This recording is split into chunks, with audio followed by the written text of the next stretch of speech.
Hi നമസ്കാരം. Kerala life ചാനലിലേക്ക് എല്ലാവർക്കും സ്വാഗതം.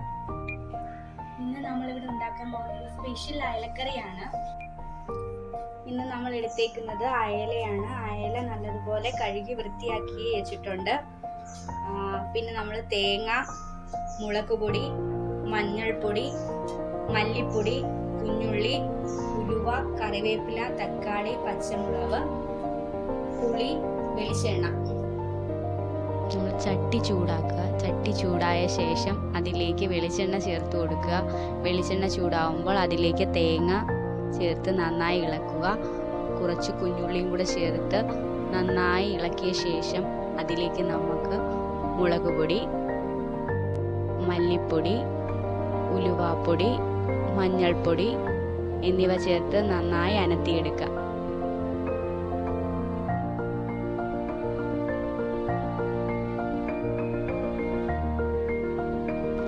നമ്മുടെ സ്പെഷ്യൽ അയലക്കറിക്ക് തേങ്ങ ഇത്രയും ചൂടാക്കിയാൽ മതി.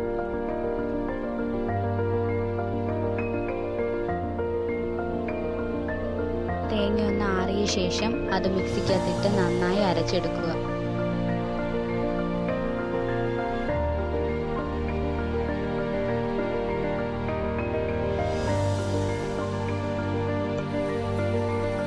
മീൻകറിക്ക് ആവശ്യമായ അരപ്പ് നമുക്ക് തയ്യാറായി കഴിഞ്ഞു. ഇനി നമുക്ക് മീൻകറി വയ്ക്കാം. അതിനായി നമ്മൾ ചട്ടി അടപ്പിൽ വെച്ച് ചൂടാക്കി അതിലേക്ക് നമുക്ക് വെളിച്ചെണ്ണ ചേർത്ത് കൊടുക്കാം. വെളിച്ചെണ്ണ ചൂടായ ശേഷം അതിലേക്ക് നമ്മൾ അരിഞ്ഞു വെച്ചേക്കുന്ന പച്ചമുളക്, തക്കാളി ചേർത്ത് നന്നായി വഴറ്റുക. വഴറ്റി കിട്ടുമ്പോൾ അതിലേക്ക് നമുക്ക് പുളി ചേർക്കാം. പുളിവെള്ളം ചേർത്ത് നന്നായി ഇളക്കിയ ശേഷം നമ്മൾ തയ്യാറാക്കി വെച്ചിരിക്കുന്ന അരപ്പ് അതിലേക്ക് ചേർക്കാം. അരപ്പ് നന്നായി ഇളക്കിയ ശേഷം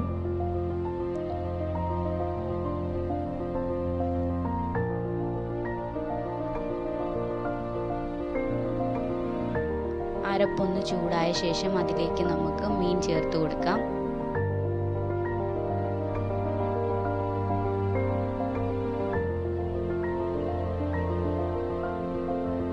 മീൻ ചേർത്തിട്ട് ഒന്ന് ചെറുതായിട്ട് ഇളക്കിയാൽ മതി.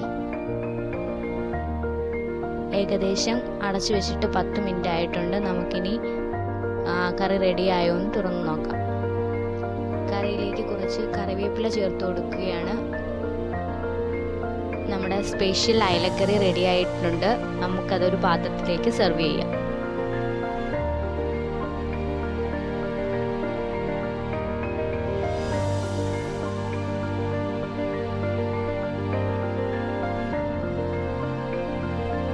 കറി ടേസ്റ്റ് ചെയ്യാനായി നമ്മൾ പുഴുങ്ങിയ ചീനിയും കൂടി എടുത്തിട്ടുണ്ട്. ഇനി കറി ടേസ്റ്റ് ചെയ്ത് നോക്കാം. നമ്മുടെ സ്പെഷ്യൽ അയലക്കറി സൂപ്പർ ആയിട്ടുണ്ട്.